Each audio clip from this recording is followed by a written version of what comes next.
গল্পের দর্পণ। এই দর্পণে প্রতিফলিত হবে নানা ধরনের হাসি, কান্না, প্রেম, ভয়, রোমাঞ্চ ও মায়াজালে ঘেরা অনেক গল্পগাথা। নমস্কার, আমি সুপ্রিয় সুদীপ ব্যানার্জি গল্পের দর্পণ নিয়ে আপনাদের সামনে হাজির। প্রতি শনিবার রাত্রি 10টায় গল্পের দর্পণ একটি নতুন অধ্যায় শুরু করেছি আমরা।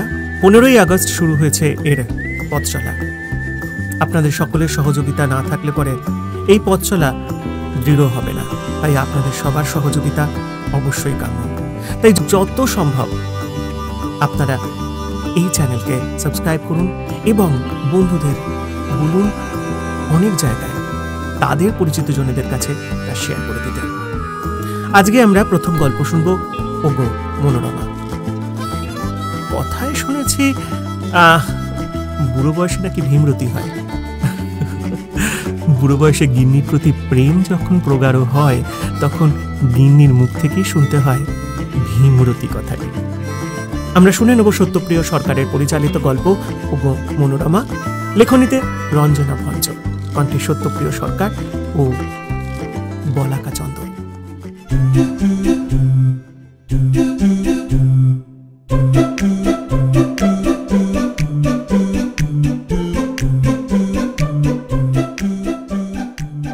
যা হারিয়ে যায় তা আগলে বসে রইব কত যা হারিয়ে যায়। কি হলো অত শখ করে এই সাত সকালবেলা বাইরে গেলে ঘুরতে, এসে থেকে মুখ ভার করে কি বিড়বিড় করছো? যা হারিয়ে যায়। চুপ করো তো। কেন চুপ করব? একটা কথা জিজ্ঞেস করছি, উত্তর দিতে পারছো না? মনটা খারাপ। কেন মন খারাপ কেন? মনোরমার সঙ্গে দেখা হলো। মনোরমাকে? মনকে আরাম দেয় যে সেই মনোরমা। দীক্ষেতা কে মনোরমা? আমাদের পুরনো পাড়ায় থাকতো।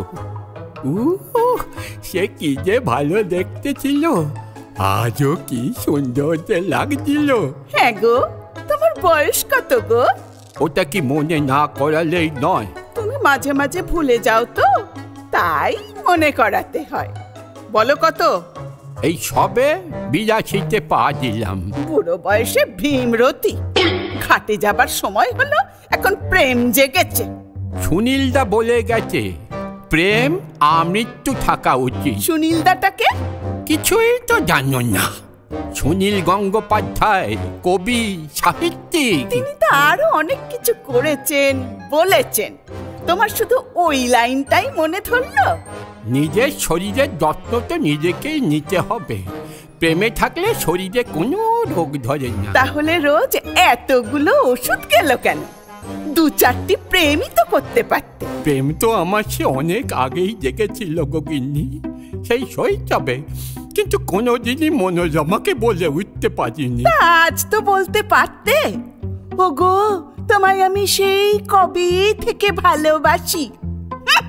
বেরোবার সময় তোমাকে পই পই করে বললাম, ওগো ডাক্সটা দাও, ডাক্সটা দাও, লাগিয়ে যাই। দিলে না। তাতে প্রেম দেখাতে অসুবিধাটা কোথায় হলো? হলো না, হলো না। মনোরমা কাছে এলো, বলল, কেমন আছো পাঁচুদা?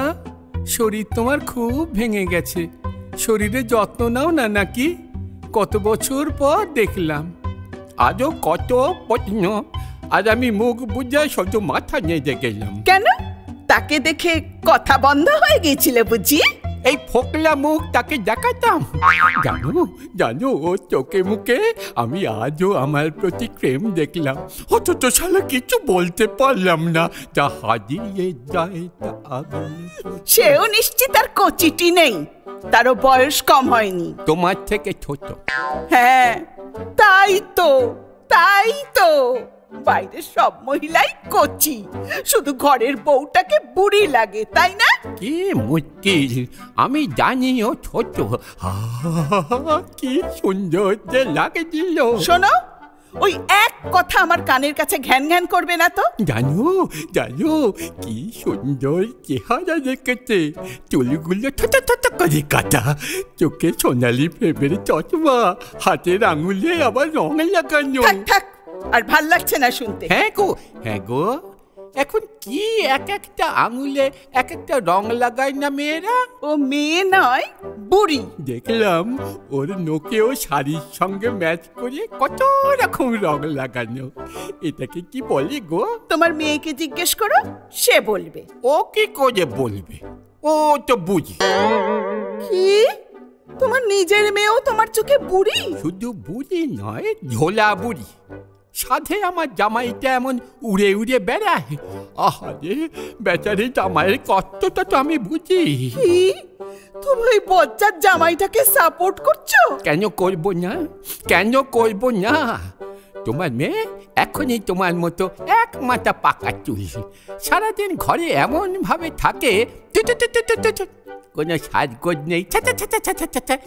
আর মনে আমাকে যদি দেখতে, চকচক করতে গায়ের চামড়া। যাও না, সেই চুলোতেই যাও না, এখানে ফিরে এলে কেন? রেগে যাচ্ছ কেন? প্রেম জিনিসটা খারাপ নয়, বুঝলে কিনি? শরীর মন খুব ভালো থাকে। দেখো, অন্যদিন আমার সাদা শরীরে কত ব্যথা করে, করি। আজ দেখো কি যে ফুরে ফুরে লাগছে। মনোরমাকে যে কি সুন্দর লাগছিল। যাও না, জামাই শ্বশুর একসঙ্গে প্রেম করো গে চাও। ব্যাপারটা বন্ধ হতো না, বুঝলে? যেতাম আর গাইতাম, আমি প্রেম বিলাতে এসেছি, আমি প্রেমেরও ঠাকুর নজেরও নিমাই, প্রেম বিলাতে এসেছি। দাঁড়াও, তোমার মেয়েকে আমি এক্ষুনি ফোন করছি। তুমি ব্যাপারটা না বুঝেই রেগে যাচ্ছ। আমি খুব বেশি হলে একটা না থাক, দাঁতটা দাও তো লাগাই। তোমার দাঁতে আজ আমি নুরো জেলে দেবো। আর ওই মনোরমাকে কি সুন্দর লাগছিল। নিকুচি করেছে তোমার সংসারের। আজ আমি কিচ্ছু রান্না করব না। হ্যাঁ, করো না রান্না, আমার মন একদম ভালো নেই। কি? আমার খিদে তেষ্টা সব চলে গেছে গো গিন্নি। প্রেম হলে বুঝি এরকমই হয়। আজ বুঝতে পারছি তুমি আমাকে কোনোদিনই ভালোবাসোনি। না না না না না না না না না গিন্নি, তুমি আমার জীবনে আসার পর একটু একটু করে তোমাকে ভালোবাসতে শুরু করেছিলাম। তাই তো বিয়ের 1 বছর বাদে বাদে একটা করে 4টে ছেলে মেয়ের জন্ম দিলাম। ও, ওটা তো প্রাকৃতিক দুর্যোগ। কি? তোমার ছেলে মেয়ে প্রাকৃতিক দুর্যোগ? গিন্নি ভেবে দেখো, আমার কষ্টটা বোঝার চেষ্টা করো। এত বছরেও আমি মনোরমাকে জানাতে পারলাম না যে সেই কবে থেকে আমি শুধু ওকেই ভালোবেসেছি। ও কি সুন্দর আজ লাগছিল। শোনো, তুমি এক কাজ করো। বলো। আমি বেঁচে থাকাকালীন তো মনোরমাকে তোমার পাওয়ার কোনো চান্স নেই, আর আমার শরীরে কোনো অসুখ বিসুখও নেই। তো তুমি ঝুলে পড়ো। কেন? এ জন্মে যখন পাওয়া হলো না, তখন পরের জন্মে নিশ্চিত পাবে তোমার মনোরমা। তা বলে ছুঁচাই আত্মহত্যা? দেখো, এমনিতেই তুমি বাঁচবে আর ক বছর বলো? তবু একজনকে ভালোবেসে নিজের জীবন ত্যাগ করলে প্রেমকে সম্মান জানানো হবে। ও কি সুন্দর লাগছিল। ওই ওর কথা মনে করে টুকুস করে কাজটা করে ফেলো। কিন্তু কি করে করব? দেখো, এমনিতেই দুঃখে সারাদিন তুমি কিছু খাওনি, খালি পেট। একটু ফিনাইল। না না না না, বড্ড জঘন্য গন্ধ। না গো, এবারে যে ফিনাইলটা এনেছো খুব ভালো গন্ধ, খেতেও মনে হয় মন্দ লাগবে না। না না, ও ফিনাইল পারবো না। এত বছরের চাপা প্রেমের জন্য এটুকু পারবে না? না। তাহলে এই বাথরুম পরিষ্কারের অ্যাসিডটা আছে, ওটা, কিংবা ওই নাইলনের জামা কাপড় শুকোনোর মোটা দড়ি আছে, সেটা। দড়ি? হ্যাঁ, অনেকগুলো আইডিয়া দিলাম, কোনো একটা ঠিক করে নাও। কিন্তু পাখা অবধি তো আমার হাত যাবে না গো গিন্নি। যাবে না? না। তাহলে ওই টুলটা আছে, ওটা খাটের ওপর রাখবে, তারপর পাখার সাথে বেঁধে ঝুলে পড়বে। কেমন? তাহলে ওই কথাই রইল, তুমি তো খাবে না, আমি আমার মতো রান্না চাপিয়ে দিই, খেয়ে একটু ঘুমোবো। তুমি সেই সময় কাজটা সেরে ফেলো, বুঝেছো? তুমি কত সহজে এই কঠিন কথাগুলো বললে। ভালো থেকো গো। ঠাকুরের কাছে তোমার জন্য মানত করব, যাতে ওপরে গিয়ে কোনো অসুবিধে না হয়। চললাম। শোনো শোনো না গিন্নি, শোনো না, বলছি আমার জন্য তোমার একটুও কষ্ট হবে না? একটু হবে, তবে আমায় নিয়ে ভেবো না, আমার সময় খুব ভালোভাবে কেটে যাবে।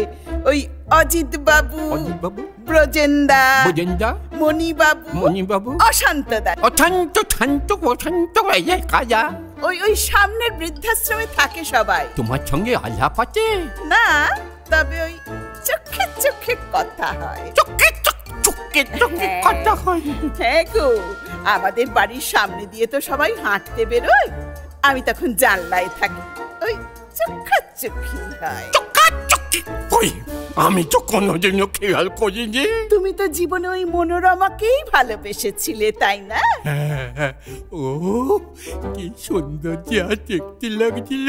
জানো তো, ওই ওদের সবাইকেও খুব সুন্দর দেখতে, আর তোমার মতো কেউ ফকলা নয়, সবার নিজের দাঁত। কি করে বুঝলে ওদের সবার নিজের দাঁত? ও মা, এতদিন ধরে ফোকলার সঙ্গে ঘর করলাম, আর এটা বুঝবো না? শোনো, বলো।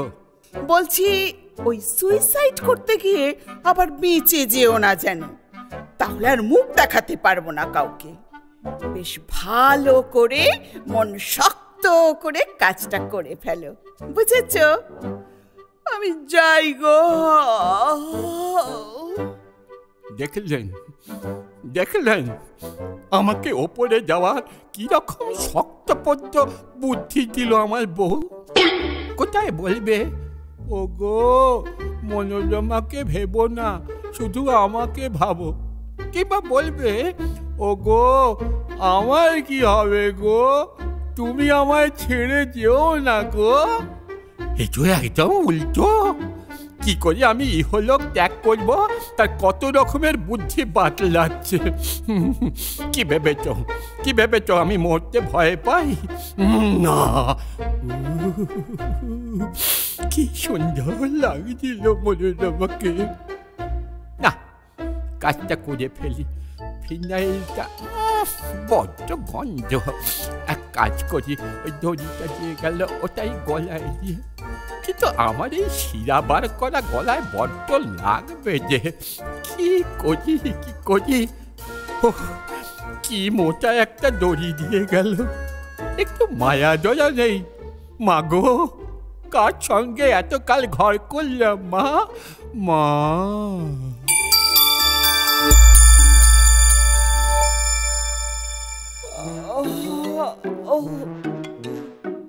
দেখি গে, বুড়োর ভীমরতি থাকলো না গেল?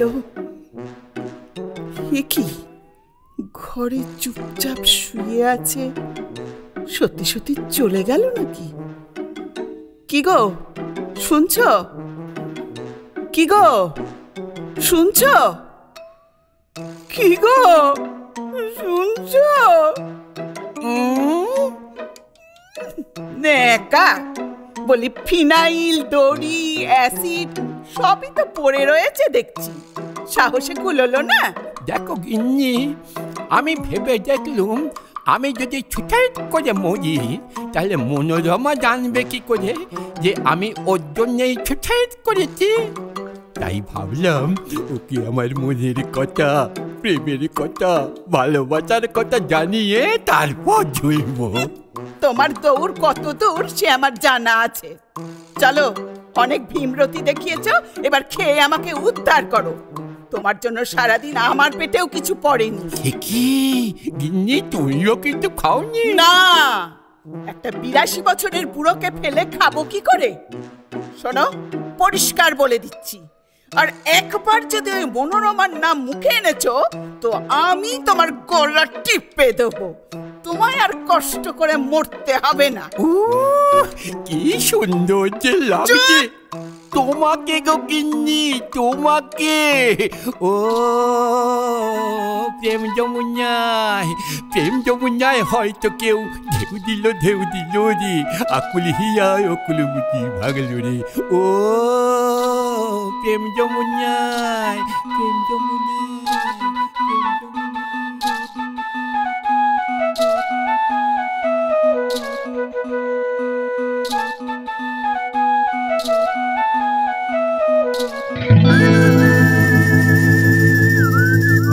না, ওগো মনোরমায় কিন্তু শেষ নয়, এখনো রয়েছে আরো 4টি গল্প আপনাদের সামনে। এর পরবর্তী গল্প ফুলকি। মানুষের মন সবসময় স্বপ্ন দেখায়, স্বপ্ন দেখতে সে ভালোবাসে, কারণ স্বপ্ন ছাড়া তো কখনো কোনো মানুষ বাঁচতে পারে না। এই বাঁচাবাঁচি যেখানেই থাকে সেখানে অবশ্যই ভালোবাসা থাকে। আশা নিরাশা শোক দুঃখ যতই থাকুক না কেন, ভালোবাসা যদি সাথে থাকে তখন সবার সাথে জুঝে নেওয়া যায়। স্বপ্ন শুধু ভালো ঘর বানানোর নয়, যারা এই ঘর বানায় সেই ঘরের মাটির তলায় কখনো কখনো অনেক সত্য চাপা পড়ে যায়। কারণ বড় শহরের মাথা চারা দিয়ে যখন বড় বড় বাড়িগুলো ওঠে, যেখানে আগে ছিল বস্তি, সেখানে মানুষগুলো রোজনামচা নিমেষের মধ্যে শেষ হয়ে যায় অর্থের অঙ্গুলি হেলনে।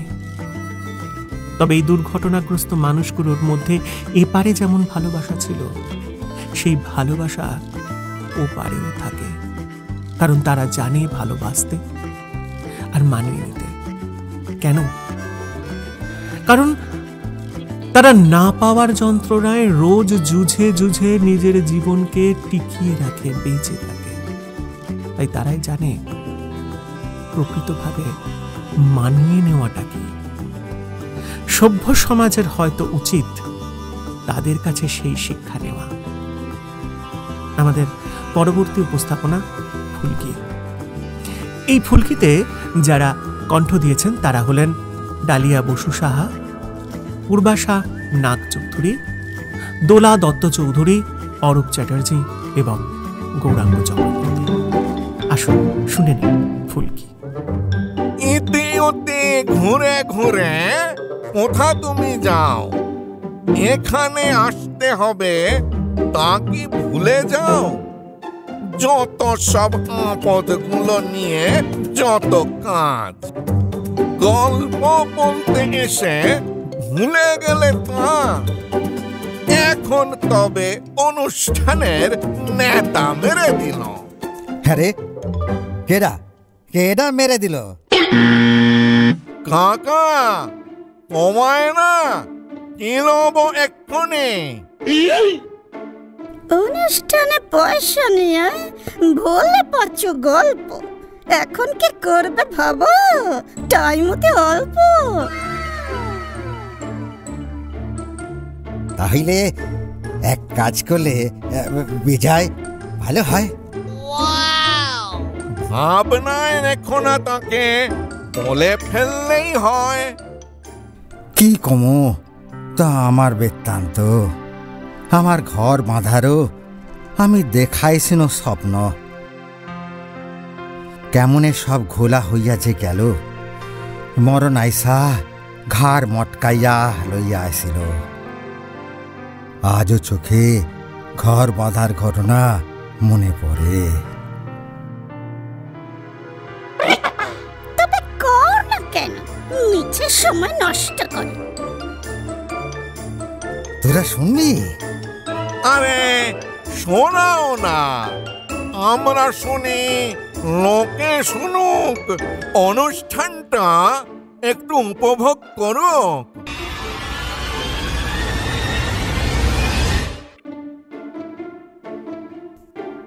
নীল আকাশের নিচেই পৃথিবী, পৃথিবীর পরে ওই নীল আকাশ। তুই দেখছস কি, তুই দেখছস কি, তুই দেখছস কি, তুই দেখছস কি? আরে আরে ও ভম্বলদা, দেখা দেখা দেখা চোখ তো একবারে পয়সা গেল। আর কত দেখুম চারপাশের লোক সব কত নোংরা ছড়ায়।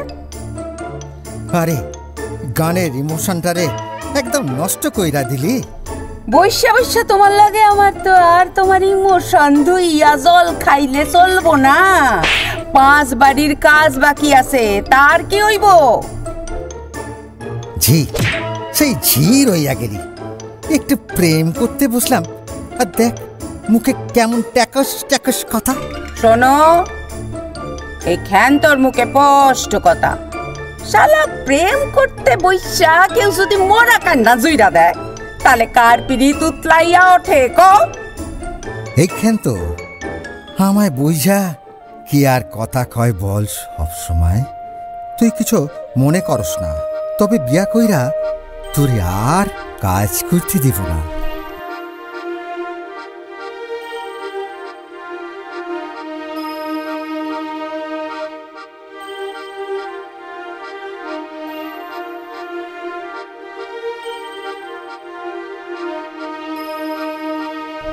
না না, সব আমি করুম, তুমি বৈশা বৈশা খাইবার হাঁকবা। হ্যাঁ কি কইলি কেন তো? খাবো আর না না না, হাসবা হাসবা, মুখ থেকে আর কি স্লিপ কইরা বাইরে গেছে। ও খেন্ত দিদি, তুমি এখানে? ও সাথে বোম্বল দাও আছে দেখছি। তা তোমরা কি এখন ইন্টিমেট করছো নাকি? লক্ষ্মী, থাপড়াইয়া তোমার বদন বিগড়াই দিমু, এই জন্য সকলে আমাকে ছোট লোক কয়। যাগে, কিছু মনে করো না, লক্ষ্মী আর ভুল করবে না। আজ কাজে হরতাল। এই এই আমাদের যে ইউনিয়নের সেক্রেটারি বলে দিল মান্ত্রীর গায়ে কে হাত দিয়েছে, তাই আজ কাজ বন্ধ। কোন বোকা আমার মান্তুর গায়ে হাত দিয়েছে বল দেখি একবার। ওই তো নারুদা, ওর বাড়িতে কাজে লেগেছিল 1 সপ্তাহ হলো।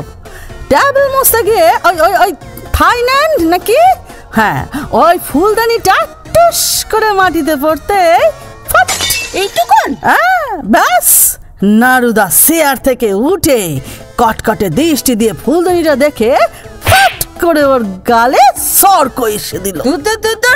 গরম ভাতে একেবারে জল ডাইলা দিলি। আমার রাগটা এমন চরমে উঠছিল যে নড়ু দুটা আমি বার কইরা লইতাম। হ্যাঁ, সে তো বুঝতেই পারছি, রাগলে তুমি যে বাঙাল বলতে ভুলে যাও। এই ভুল ধরাই দিলে কিন্তু আমার মাথা আবার গরম হইয়া যাইব, তখন ঠাস কইরা গালে এক সর মারতে ইচ্ছা করবে। সরি সরি সরি, তা খেন্ত দি তোমরা ঘর কবে বাঁধবা? আমি তো বাঁধতেই চাই রে লক্ষ্মী, কিন্তু ওই বোম্বলটাই কেমন যেন ব্যাগ গিয়া দিছে। কেন? প্রেম করার সময় মনে ছিল না? তা কি বলছে? কইতেছে ঘর করুম তবে বিয়া করুম। সে তো ভালো কথা, কিন্তু ঘর করতে গিয়ে যদি দাঁত পড়ে যায় তখন বোম্বলটা লম্পট কি আর কেরোসিন থাকবে গো? একেবারে ঠিক কইছ। এই এই এই মান্তু আইতাছে, দেখ দেখ। হ্যাঁ রে মান্তু, এটা কে রে? পাচুদা। ও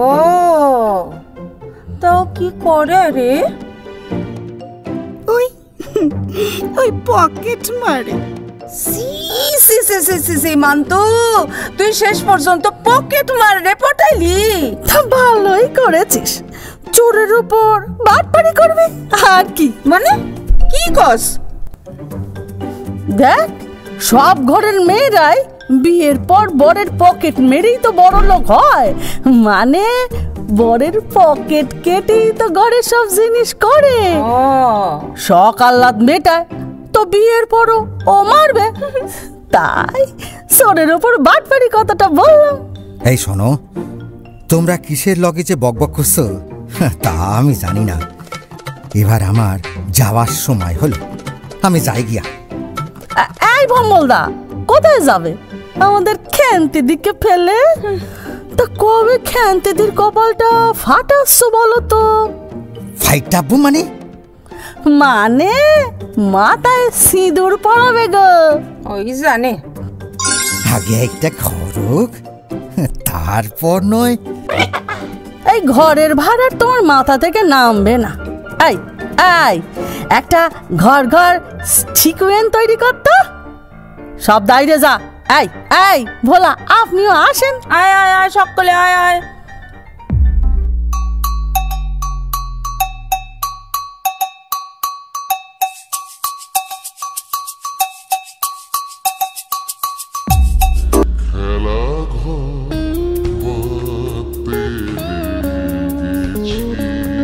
দূর সব কেটে গেল। মান্তু বিশ্বকবি, বিশ্বকবি। No comments.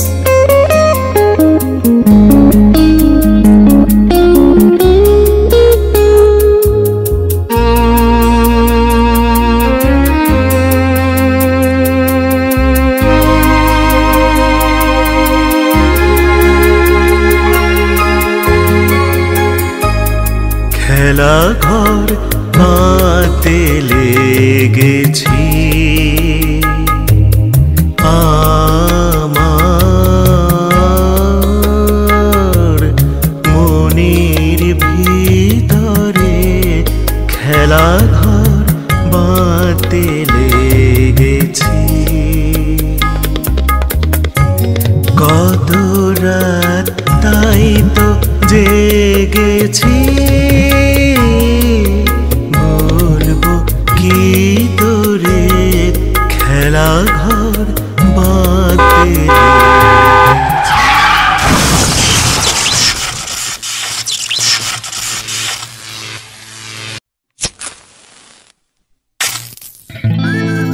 পরবর্তী গল্প। একটা সম্পর্কের মধ্যে যখন স্বার্থপরতা এসে যায়, পারিপার্শ্বিক চাপে মানুষ নিজেকে শ্রেষ্ঠ প্রমাণ করতে, নিজেকে ভালো রাখতে সব সম্পর্কের সুতো ছিঁড়ে যখন বেরিয়ে যেতে যায়, তখন অর্থই হয় অনর্থের মূল। তখন সে বোধ হারিয়ে ফেলে। এই বোধ হারানোর ফলে পরিণতি হয় ভয়ঙ্কর। হারিয়ে যাওয়া বা হারিয়ে ফেলার মানসিকতা বিভ্রান্ত করে। ভালোবাসার মানুষ, বিশ্বাসের মানুষ যখন অবিশ্বাসের কাজ করে, ভালোবাসা যখন নিছকই হয়ে যায় স্বার্থপরতা, তখন জীবন হয়ে যায় বিষ। বিষে যারা কণ্ঠ দিয়েছেন তারা হলেন ডালিয়া বসু সাহা, দোলা দত্ত চৌধুরী, অরূপ চ্যাটার্জি, মহাশ্বেতা মুখার্জি, পূর্বাশা নাগ চৌধুরী, অর্পিতা নাহা, প্রিয়া গাঙ্গুলি ও তাপস কুমার মণ্ডল এবং গৌরাঙ্গ চক্রবর্তী। আসুন শুনে নিই বিষ। বাবা, আজ কতদিন হয়ে গেল আমরা ঘর ছাড়া। সে তো শ্রীজাত তোমাদেরই জন্যে। শুধু নিজেদের চাওয়া পাওয়ার জন্য আজ আমাদের এই অবস্থা। কেন? জগতে প্রতিটা মানুষ নিজের আখের গোছাচ্ছে, আর আজ আমরা গোছালে কি হচ্ছিল? চুপ কর বড়দা। একটা মানুষ স্বপ্ন দেখল, তিল তিল করে তা গড়ে তুলল, আর আমরা তার থেকে শুধু নিলাম, তাকে কি দিলাম? ঠিক বলেছিস, কিন্তু কিন্তু আমি কেন? ওদি পিসি, সেটা তোমার ভালো মানুষ দাদাকে জিজ্ঞাসা করো। গোবিন্দ, যুথিকা ও নন্দিনী, তোমরাই বলো, তোমাদের পিসির কোথাও যাওয়ার জায়গা ছিল? আমরা আপনার ঘরের বউ, আমাদের দোষটা কোথায়? প্রতিদিন প্রতিক্ষণ রিমা তোমার উচ্চাকাঙ্ক্ষা, তাকে আমি দেখিনি নাকি শুনিনি। তুমি বড় বৌমা, কোথায় তুমি সংসারের আর সবাইকে আগলে রাখবে তা না করে সারাক্ষণ গোবিন্দর কান ভরতে, তাকে আমি জানি না? তাহলে আমি কি দোষ করেছি বলুন বাবা? ও ছোট বৌমা, তুমি আমার গোবেচারা ছেলেটার ওপর খালি দোষারোপ করে গেছো। শুধু কম্পিটিশন। গোবিন্দকে কিছু দিলে অমনি শ্রীজাতকে ঠেলে দেওয়া। আমি কি কিছু বুঝি না? ঘাসে মুখ দিয়ে চলি নাকি? বাবাকে ঘাঁটিও না নীলা, আমাদের পাপের শাস্তি আমরা সবাই ভোগ করছি। বলি, আমাদের গল্প কি শুনবেন সবাই? তাহলে শুনুন। আমাদের বাড়ি ছিল বর্ধমানের রাজচন্দ্রপুর গ্রামে। আমার দাদার তখন পড়ন্ত অবস্থা। মোট কথা ঠাঁট আছে, তবে বাটে যাওয়ার জন্য ট্যাঁকের জোর প্রায় শেষ। বাকি কলসির জল গড়াতে গড়াতে শেষের দিকে। ছেলে মেয়েদের পড়ানো, তাদের মানুষ করতে আর রোগ নাড়া লৌকিকতা মেটাতে মেটাতে আমার দাদা নন্দলাল প্রায় শেষ।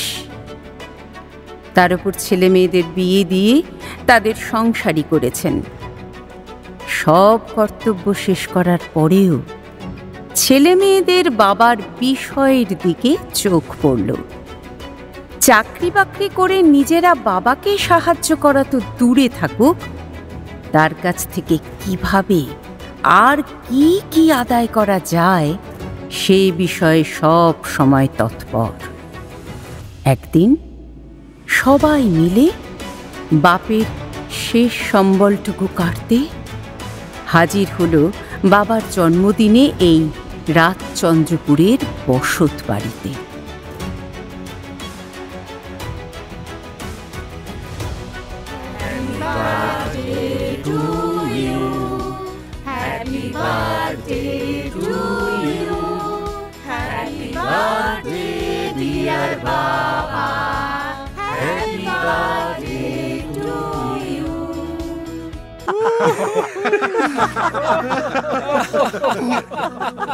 তা বাবা, আমাদের একটা বিষয়ে বেশ চিন্তা যে আমরা সবাই কাজের সূত্রে কলকাতায় থাকি। তুমি একা এখানে থেকে কি করবে? আর তাছাড়া তোমার ও প্রতিবেশীর বয়স হয়েছে, তাই আমরা চাই তোমরা আমাদের কাছে থাকো। মানে 3 মাস আমার কাছে বাবা আর পরের 3 মাস আমার কাছে পিসি? এভাবে আগের 3 মাস পিসি আমার কাছে থাকবে, পরের 3 মাস বাবা তোমার কাছে। আমাদের 2 বোনের কাছেও নয় সেভাবে থাকবে। দেখো, আমার এখানে একটা কথা বলার আছে। বাবা ও পিসিকে আমার শ্বশুরবাড়িতে নিয়ে যাওয়া মুশকিল আছে। তার কারণ আমার শ্বশুর আছে, সে আর বাবা দুজনে একসাথে থাকলে আমার একার পক্ষে এত কিছু ম্যানেজ করা সম্ভব নয়। তাই তারা তাদের বাড়িতেই থাকুন। আচ্ছা, তাহলে বাড়ি বিক্রি হলে বাবা ও পিসি থাকবে কোথায়? নন্দিনী কথাটা মন্দ বলেনি রে দাদা। আমার সময় আসলে আমি কতটা ম্যানেজ করতে পারবো তা মনে হয় সম্ভব হবে না। তার থেকে বরং তোরা দুজনে 6 মাস করে ভাগ করে নে। না না, আমি সারা বছর ধরে এই ধানাই পানায় সহ্য করতে পারবো না। তাহলে আমার ফ্রি টাইমটা কোথায়? তাহলে একটা কাজ করি, আমি পিসিকে রেখে দিই আর তুমি বাবাকে। ওরা এই বাড়িতে না থাকলে কোথায় যাবে বলো দিদি ভাই? আহা, দরদে প্রাণ একেবারে গলে গেল। তুই কি ভাবিস আমি বুঝি না? পিসি গেলে রান্না থেকে বাসন মাজা সবই তো সেই করবে। ঠিকই ঝি পেয়ে যাবি বিনা পয়সায়। বাহ, আমি পিসিকে ঠিকই ঝি বানাবো? দেখুন বাবা, যা মুখে আসছে দিদিভাই তাই বলছে। আপনাকে ওর বাড়িতে নিয়ে গিয়ে কি ফুল চন্দন দিয়ে পুজো করবে? বাজারের ব্যাগটা কি ধরিয়ে দেবে না? থাক, তোমাদের আমাদের ভাই বোনের কথা ভাবতে হবে না। হ্যাঁ রে, তোদের মা মরে যাওয়ার পর থেকে আমি এখানে নিজের সুখ কামনা করলাম না তোদের মানুষ করতে গিয়ে। আজ তোদের বউরা কি বলছে তার প্রতিবাদ করলি না একবারও? ছি ছি ছি ছি ছি ছি। কিছু মনে করো না পিসি, রিমা কোথায় কি বলতে হবে বা বলা দরকার সে সম্বন্ধে কিছু জানে না। ওর হয়ে আমি ক্ষমা চাইছি। থাক, অনেক হয়েছে। দাদা, তুমি কি কিছু বলবে না? কি বলবো রে বোন, আমি তো নিজেই অবাক হয়ে যাচ্ছি, আর মুখে কোনো কথা শুচ্ছে না। যাই হোক, আমি আর আমার বোন তোমাদের সংসারে গলগ্রহ হয়ে থাকতে চাই না। এ বাড়ি বিক্রি করতে চাও তো ঠিক আছে, বাড়ি বিক্রি হবে। তবে যা বিক্রি করে পাবো তা দিয়ে আমাদের শেষ বয়সটা চলে যাবে। তাহলে আমরা কি পাবো? শোনো, আমার সাথে একটা প্রমোটারের কথা হয়েছে। সে বাড়িটার 2 কোটি টাকা দাম দিয়েছে। আমি আর শ্রীজাত 75 লাখ করে নেব, আর যুথিকা ও নন্দিনী 25 করে পাবে। কেন 25 কেন? তাহলে তুই বাবা ও পিসির ভার নে। গাছেরও খাবো, তলারও কুড়বো, তা কি হয় বর্দি? তোমরা আমাদের ভাই বোনকে নিয়ে কোনো ভাবনা করো না, আমরা আমাদের ব্যবস্থা করে নেব। আজ তোমরা সামান্য পয়সার জন্যে যেভাবে আমাদের সঙ্গে ব্যবহার করলে, এ ভার বইতে বইতেই আমরা শেষ হয়ে যাব। তাহলে এগ্রিমেন্ট পেপারটাই কি সই করবেন? দাঁড়াও, আমাদের পাওনার জায়গাটা আগে দেখে নি, তারপর না হয় সই। আমি তোর দাদা রে, একটু বিশ্বাস কর। ভাই তো অনেক দূর রে। নিজের ছেলেরা যদি এরকম হয় তবে আমি অনেক সুখী যে তোদের মতো সন্তানদের পেটে ধরিনি। ওদি, যা সবার খাওয়ার জোগাড় কর। যাই, পায়েসটা নিয়ে আসি। এবারই হয়তো সবাইকে শেষ পায়েস খাওয়াবো। বাবা, সইটা? হ্যাঁ, কোথায় করতে হবে? এইখানে এইখানে।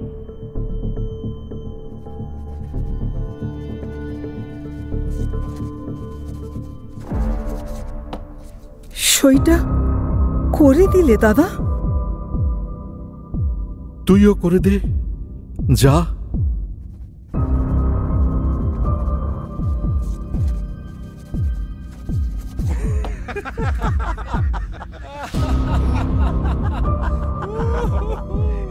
পায়েসটা কি খাবে না খাবে না?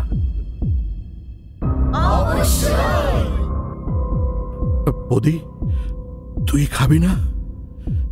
আর পায়েস না দাদা, একটু একটু বিষ দিতে পারো? এতে তাই আছে।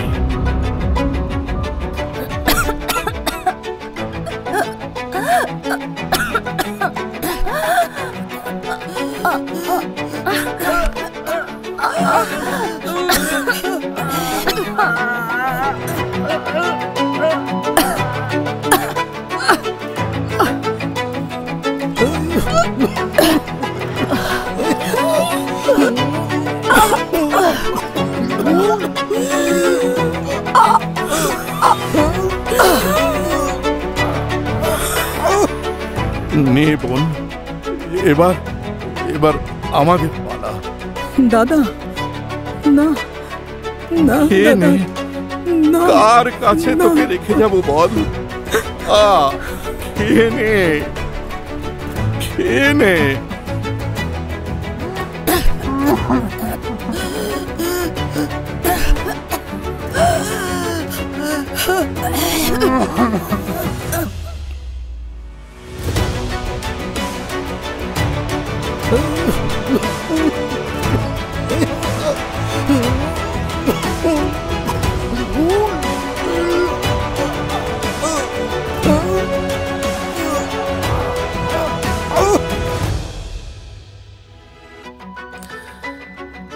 জীবন পথে চলতে গেলে প্রত্যেকটা মানুষ তার বোধ, আবেগ, উচ্ছ্বাসকে সংযমে রাখে, কিন্তু সংযম যদি না থাকে তাহলে বিপদ আসতে বেশি দেরি হয় না। সংযমের অভাবে গাড়ি দুর্ঘটনায় মৃত্যুর পর ইহলোক থেকে পরলোকে গিয়ে কি পরিণতি হবে একটা পরিবারের, তা জানতে দেখুন আমাদের আজকের পরবর্তী নাটক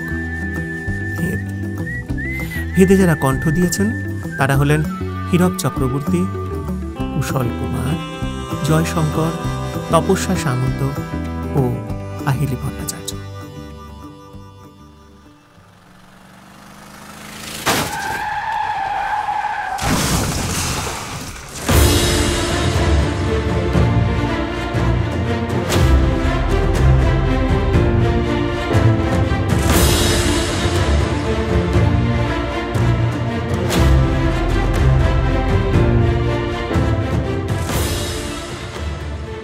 আজ দীর্ঘ কত বছর আমরা এখানে আটকে, আর কত দিন এভাবে আটকে থাকতে হবে বলতে পারো ভগবান?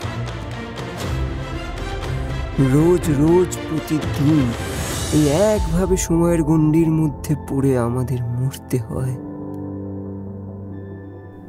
এটাই যে ফের বেটা। দেখো সুমন, এসো এদিকে এসো। অনিন্দ, মৃত্যু যখন আমাদের আত্মহত্যা দুর্ঘটনার মধ্যে নিয়ে আসে, তখন কি আর আমরা আগে থেকে প্রিপেয়ার থাকি? থাকি না। সে কি কেউ আগে থেকে তৈরি থাকে? বিপদ কিভাবে কোন দিক থেকে এসে মৃত্যুর অন্ধকারের মধ্যে নিয়ে আসে তা আমরা জানবো কিভাবে? মৃত্যুকে বরণ করি মানে রোগ ভোগ দিয়ে আমরা ভুগে মরি। আমরা যতই বাঁচার চেষ্টা করি না কেন, সময়ের ফের আমাদের জীবনের অন্তিম লগ্নে মনে করিয়ে দেয়, আর নয়, এবার বিদায় নয়।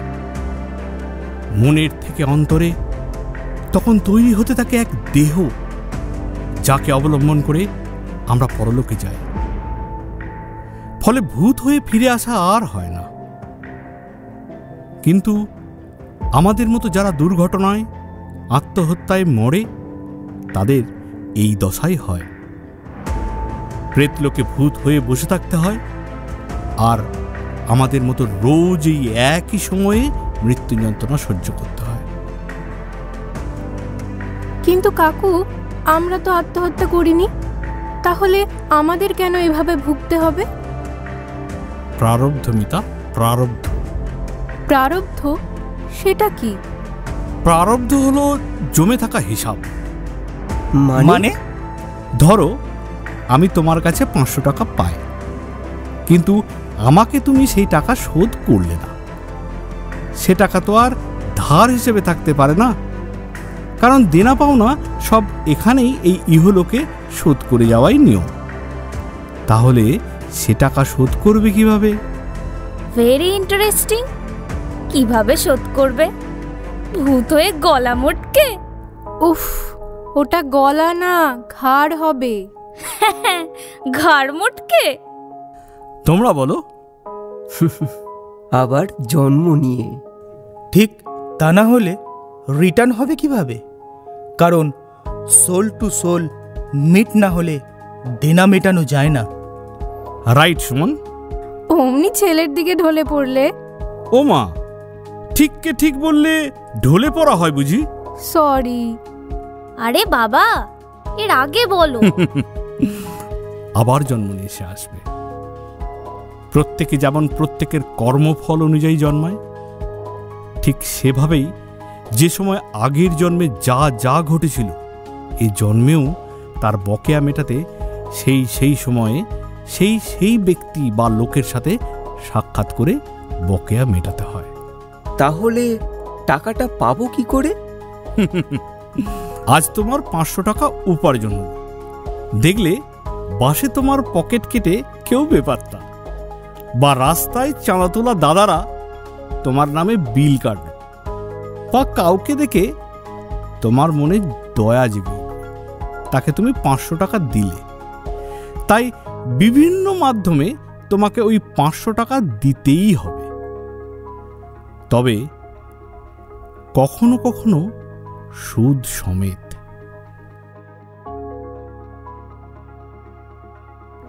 আরে কি হলো দাদা, এখানে দাঁড়িয়ে কি ভাবছিস? আজ ভাবছি, কাকুর কথা যদি সত্যি হয়, তাহলে আমরা তো কোনো আত্মহত্যা করিনি। তাহলে আমরা সমান কষ্ট পাবো কেন? ঠিকই তো, আচ্ছা কাকু। হ্যাঁ, আমি শুনে ফেলেছি। ভূত হওয়ার দৌলতে সব কথা শুনতেও পাই, আবার সব জায়গায় যেতেও পারি। মিতা ও অনিন্দের কথার জবাব দাও। এভাবে কথা দিয়ে আমাদের ভুলিও না বাবা। আর এভাবে রোজ রোজ মরতে পারছি না। দেখ সুমি, দাদা বৌদি আন্দামানে বদলি হওয়ার সময় সুমন ও মিতাকে আমার কাছে দিয়ে গিয়েছিল মানুষ করতে। আজ তোদের মানুষ করা তো আর হলো না আমার এই জন্মে। ছি কাকু, অনেক ভালোভাবে তুমি রেখেছিলে আমাদের। এখন আমাদের ভাগ্যে না থাকলে অদৃষ্টের ফের তুমি আটকাবে কি করে? আচ্ছা বাবা, কার পাপে আমাদের এই অবস্থা?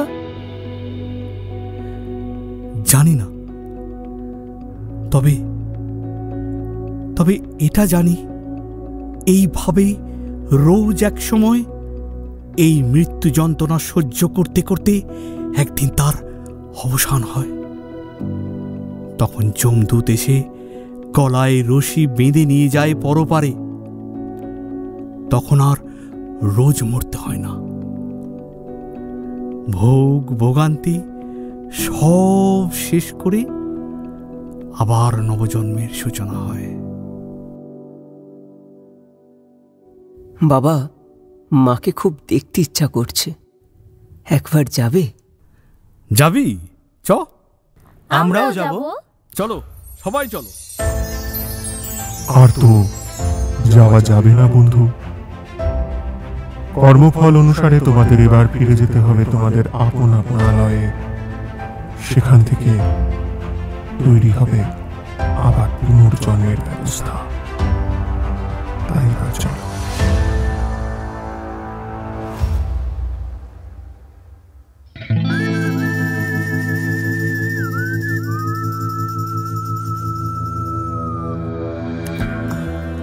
আজকাল আমরা চারপাশে প্রচুর আত্মহত্যার ঘটনা দেখতে পাই। কারোর পড়াশোনা, কারোর জীবনের অকৃতকার্যতা, কারোর পারিবারিক সমস্যা। বিভিন্ন রকম সমস্যা যখন মনকে গ্রাস করে, তখন সমাধান সূত্র বলতে মানুষ একটা বিষয় বেছে নেয়, আর তা হলো আত্মহত্যা। জীবন যখন সৃষ্টি করার ক্ষমতা নেই, তখন জীবনকে আমরা ধ্বংস করব কোন অধিকারে? আবেগী হয়ে যায় মন। আবেগের টান টেনে নিয়ে যায় ভুল পথে, চয়ন হয় ভুল রাস্তা। আর যখন এই ভুল পথ বা ভুল রাস্তায় হাঁটা হয়ে যায়, তখন তো আর ফিরে আসা যায় না। কি হয় সেই আত্মা? আমরা শুনে নেব আমাদের আজকে শেষ নিবেদন, পালাবদল। এই পালাবদল নাটকটিতে যারা কণ্ঠ দিয়েছেন তারা হলেন আশিস ঘোষ এবং আমি সুপ্রিয় সুদীপ ব্যানার্জি। শুনিনি পালা।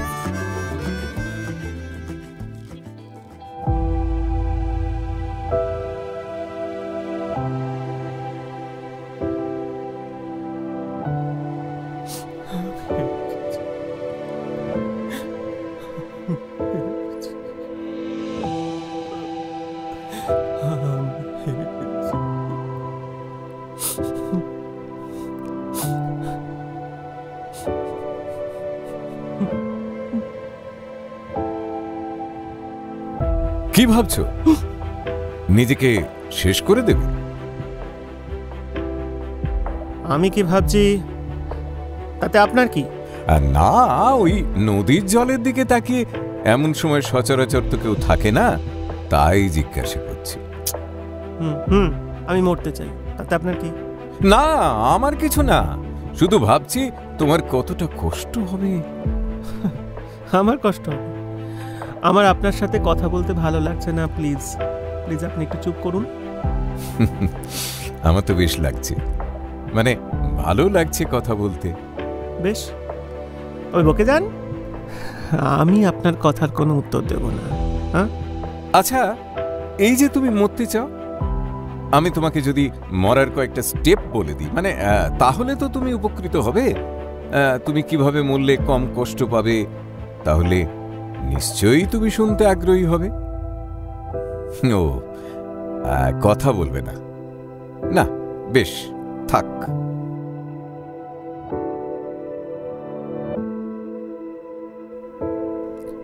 মরতে গেলে আবার কষ্ট হয় নাকি? বরং সব কষ্ট থেকে মুক্তি পাওয়া যায়।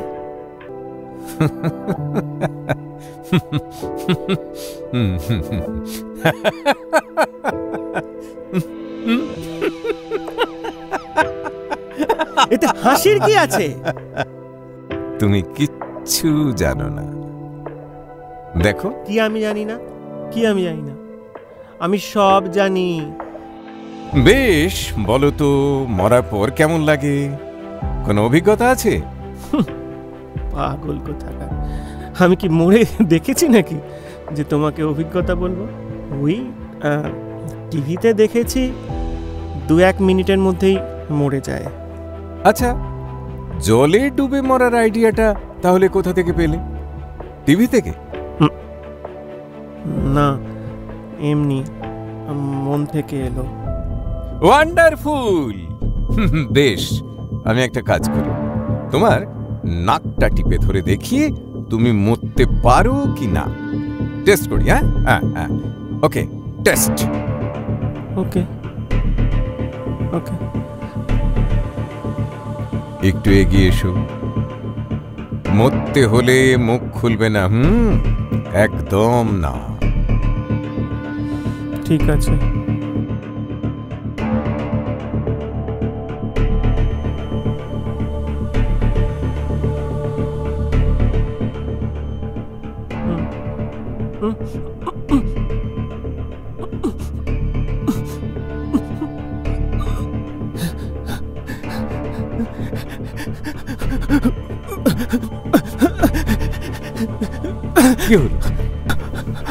কি হলো মানে?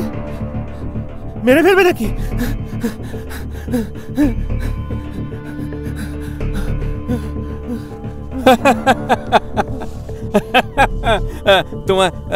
তোমায় মেরে ফেলবো, কারণ তুমি মরতেই তো এসেছো।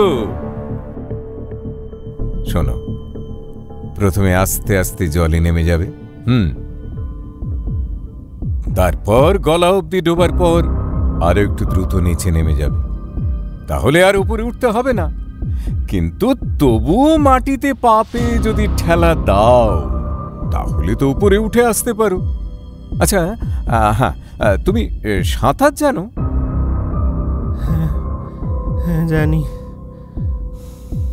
তাহলে একটা কাজ করো, জোয়ার আসার আগে যখন বান আসবে তখন ঝাঁপিয়ে পড়বে, তাহলে তলিয়ে যেতে বেশি দেরি হবে না। প্রথমে দম বন্ধ হয়ে আসবে, দম ধরে রাখতে পারবে না, তখন শ্বাস নিতে চাইবে, শ্বাস নিতে পারবে না, তখন নাক মুখ দিয়ে জল ঢুকে তোমার ফুসফুসটা জলে ভরে দেবে। তারপর শীত দাঁড়া থেকে একটা প্রবল ঝটকার কম্পন উঠবে। তারপর আস্তে আস্তে মরে যাবে। চলো, আমি তোমায় ডুবিয়ে দিয়ে আসি।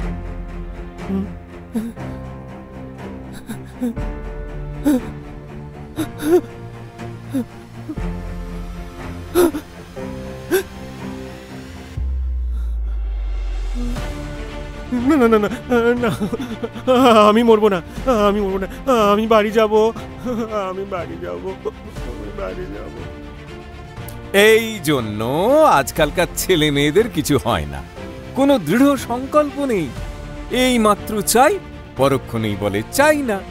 আচ্ছা, মরাটা সে তো জীবনে একবারই আসবে, বলো? হ্যাঁ, বারবার আসবে, তাই মরবে যখন প্রিপেয়ার হয়ে মরা ভালো না? দেখো ছোকরা, এ তো আর মোবাইলের অ্যাপস নয়, সুবিধা মতো ইনস্টল করলাম আর সুবিধা মতো আবার আনইনস্টল করলাম। না না না, অনেক অনেক বকবক করেছি, এখন মরবে চল।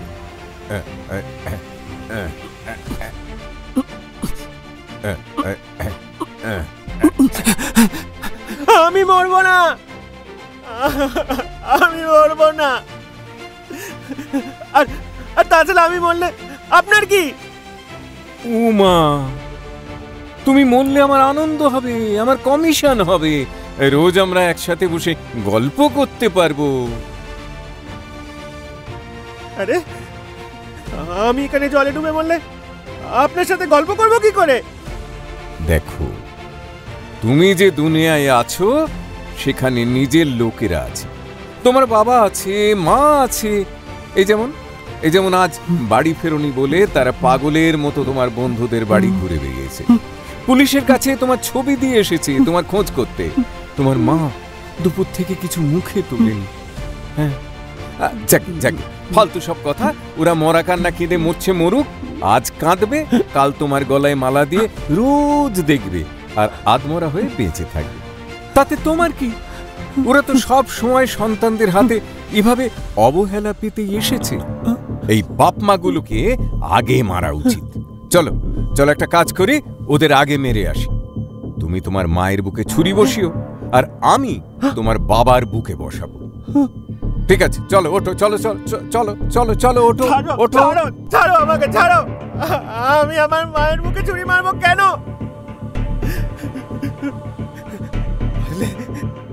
মারলে তোমাকে মারবো। আমি আমার মাকে ও বাবাকে খুব ভালোবাসি, খুব ভালোবাসি।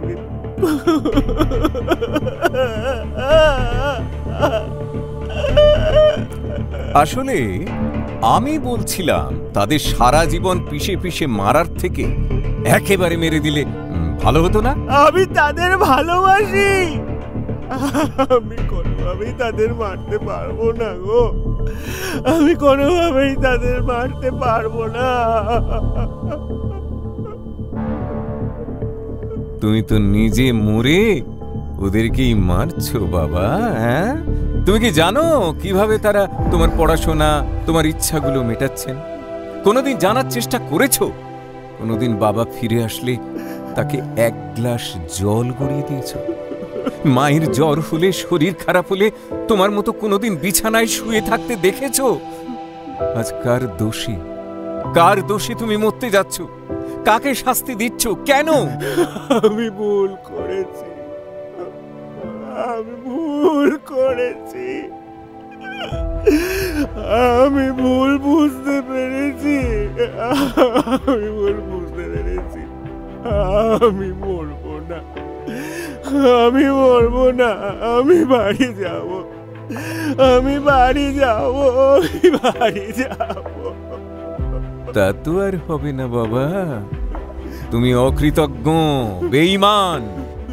ওই দেখো, তোমার দেহটা ফুলে ফেঁপে ঢোল হয়ে ওই কচুরি পানার মধ্যে পড়ে আছে। ওই যে দেখো দেখো দেখো, কাকে কেমন ঠুকরে ঠুকরে তোমার পচা মাংসগুলো খাচ্ছে।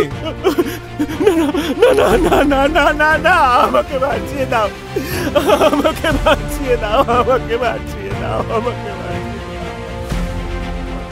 আর তো হয় না বাবা।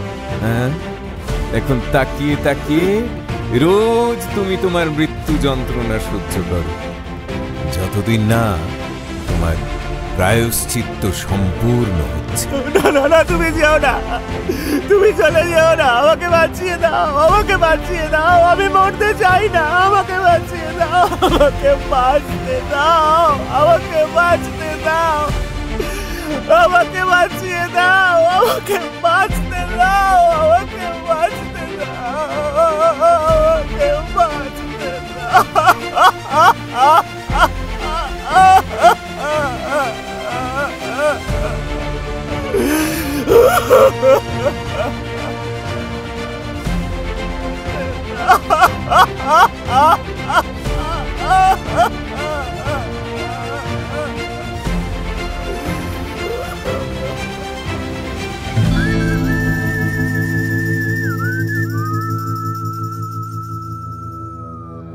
আজকের মতো গল্পের দর্পণের সময় শেষ।